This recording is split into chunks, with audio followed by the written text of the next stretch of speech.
Dan Wolford asks, was there a journalism teacher or a mentor who had a big impact upon you at Columbia, or an editor or a writer who challenged you? Huh. I'm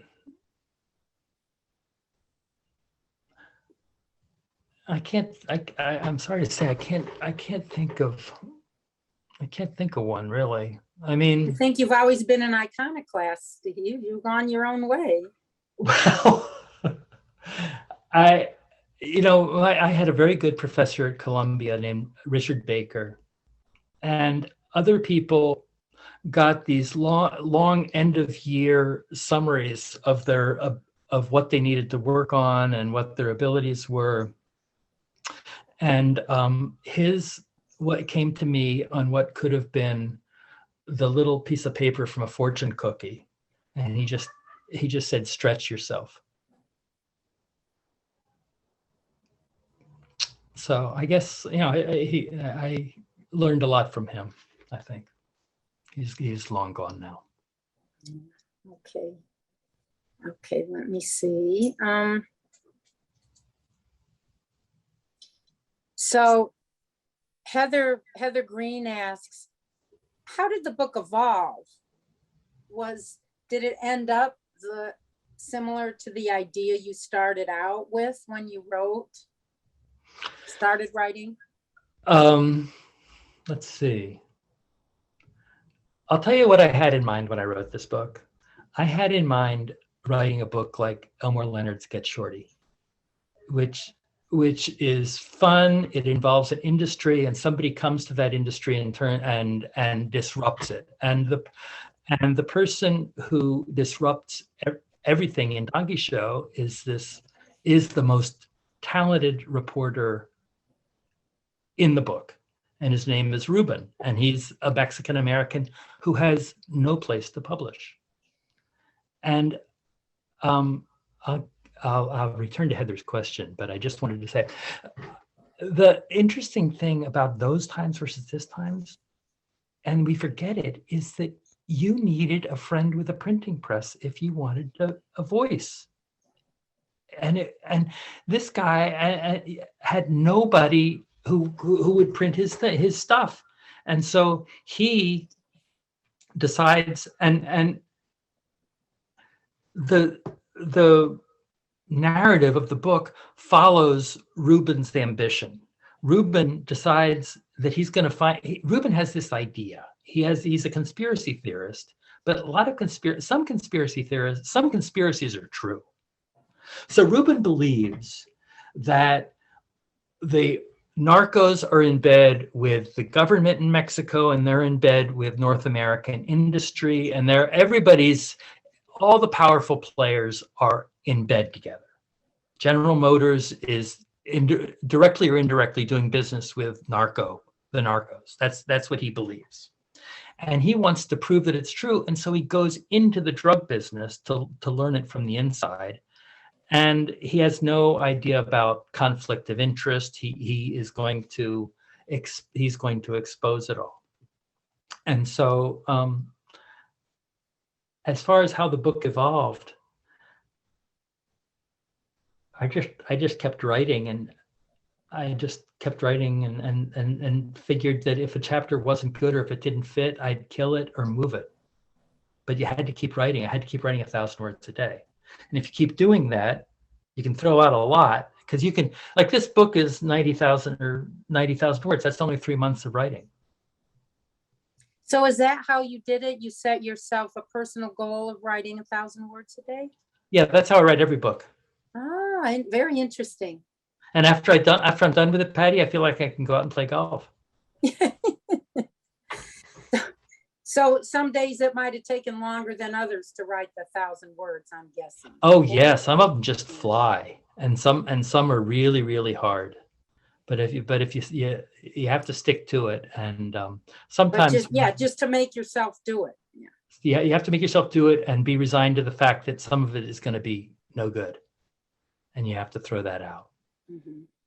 So I'm going to bring up a question I asked you when we were preparing for this that I didn't put in our list of questions, but I told you, I noticed, that none of the journalists in the book were women. The women were either girlfriends, wives, whores, or investment bankers who did insider trading, but none of them were journalists. And you said you didn't even notice that. Well, I didn't think it would be fair to women in a book about bad journalism to include any women. Just kidding. No, I didn't, confession, I've been working on this book for a long time. And if I'd started it like decades, this book is now a period piece that takes place in a time before there was the internet as we know it, or cell phones as we know it, or social media, and and I wrote it because that was the world I was writing about. And now, but you did tell me there were women journalists at the El Paso paper. Oh, we had women journalists. We have photographer, a friend of ours, Carolyn Cole, who went on to win Pulitzer Prize as a war correspondent, war photographer for the LA Times. We had, but the other thing is, you'll notice that all the people doing work over in Juarez are gringos. They're not Hispanics. And you had this weird situation where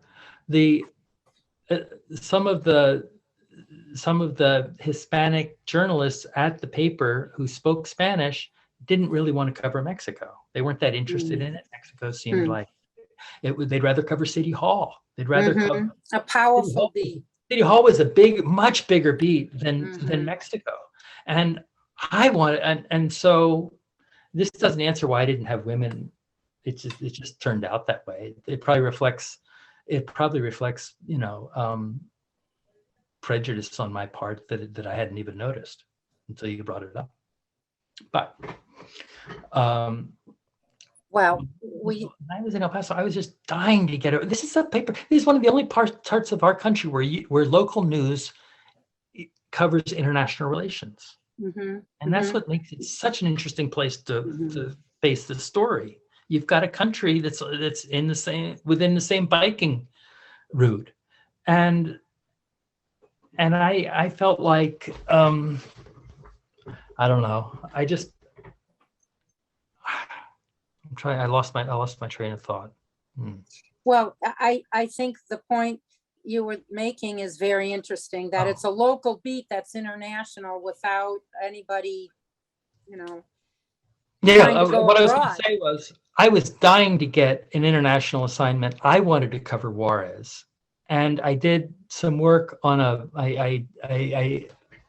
colleague and I worked on a report, an investigative report about judges' sentencing patterns, and that was a success. And as a reward for that success, I got City Hall, and it was the last thing I wanted. I did not want to go to City Hall in El Paso, but there were plenty of people who did. And so in the book, we have the drug lord. When we finally meet Jimenez towards the end of the book, he asks Harley, "How come how come you've got all these Spanish speakers in El Paso? How come they send over somebody like you?" Because Harley, how come they send over somebody like you to Juarez? And Harley says to him, "Well, you want to deny the opportunity of City Hall to people just because their parents were born in Mexico." So that was my feeble attempt. I added it very late in the game. Okay, so William Wallace asks, "What is the state of NAFTA now? It is not in the news much anymore. Also, how are the narcos going to fare with the expanding legalization of pot in the US? Is the cocaine trade enough to sustain them?" Well, I don't know that much about the drug business, but I think marijuana was always too bulky and too smelly to be the kind of industry that would make them fortunes. You had to fill trucks with this stuff, and it was much easier to deal with fentanyl and cocaine. And I think that's probably true. So I don't think the legalization of marijuana is going to change anything for them. As far as NAFTA goes, I mean, the Trump team renegotiated it, and it's very similar to the old. They didn't change much. That they wanted to say that they changed it. It's still in place, and it's still sort of the bedrock for much of North American manufacturing. And it's going to become more important because we're kind of decoupling from China. So we're kind of back to where we thought we were in the early 90s, where we have these regional economies. Well, going back to the question of international versus local beat, someone suggested it could be called glocal. And do you have any other, I think as a last question, do you have any other thoughts on how your metaphor of donkey show seriously relates to our current situation, the January 6th committee, the,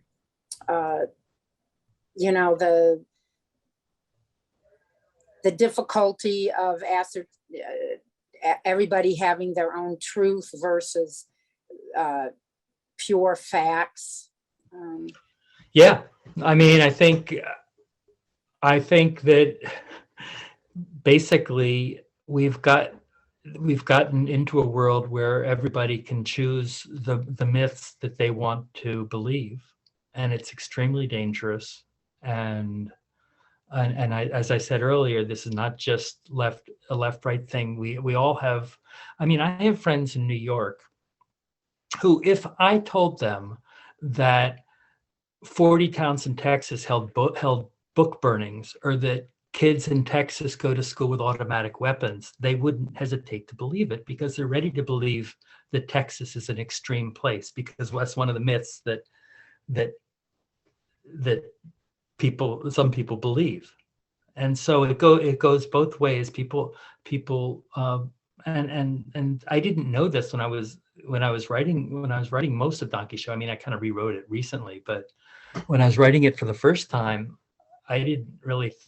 this wasn't happening. I mean, we still had an accepted version of most facts that most people in Congress and in our society accepted, and we had differences on the margins, and now the differences are at the very essence of what we're talking about.